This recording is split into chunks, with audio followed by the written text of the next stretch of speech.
बीड मशीद स्फोट प्रकरणी धस यांच्या वक्तव्याविरोधात एमआयएम आक्रमक झाल्याचं चित्र आहे। आमदार सुरेश धस यांनी भूमिका खरंतर संशयास्पद असल्याचं एमआयएमच्या पदाधिकाऱ्यांचं म्हणणं आहे। धस यांना पुलवामातील घटनेचा तपास करण्यासाठी पाठवा अशी संतप्त प्रतिक्रिया एमआयएमचे शफीक शेख यांनी दिली।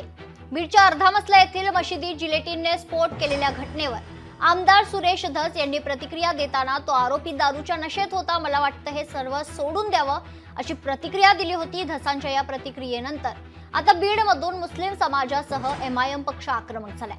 आमदार सुरेश धस यांची भूमिका संशयास्पद आहे, त्यांना पुलवामा येथील घटनेचा तपास करण्यासाठी पाठवा असं म्हणत जिल्हाध्यक्ष शेख यांनी संतप्त प्रतिक्रिया दिली आहे।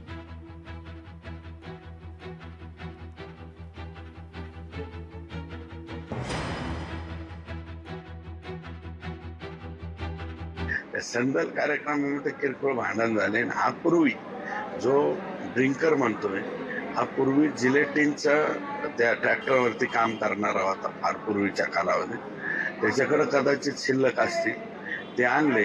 हे वैयक्तिक त्यांच्या भांडणातून झालेलं हे कृत्य, परंतु त्याला मला असं वाटतं की सगळ्यांनीच ते सोडून दिलं पाहिजे। तर त्याच्या पाठीमागे कुणी आहे का, तर काही नाही।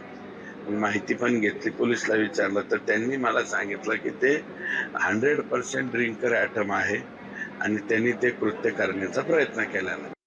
मला तर सुरेश धसांची कीव येते की त्यांनी असं म्हणजे वक्तव्य केलं आणि मी त्यांचा निषेध व्यक्त करतो की म्हणजे त्यांची ही दुटप्पी भूमिका आहे। आता तुम्ही म्हणतायत तुमचे वाक्य जसे तुमचे डायलॉग आहेत ते म्हणजे संदल बिंदल सोडून द्या साहेब, हा सोडून देण्यासारखा विषय नाहीये। ज्याच्याशी त्याच्या संदल बिंदल मध्ये काहीतरी भांडण झाले होते, अरे त्याच्या घरी जायचं ना, तू त्याच्या घरी जाऊन ते जिलेटिन टाकायचं किंवा काय करायचं।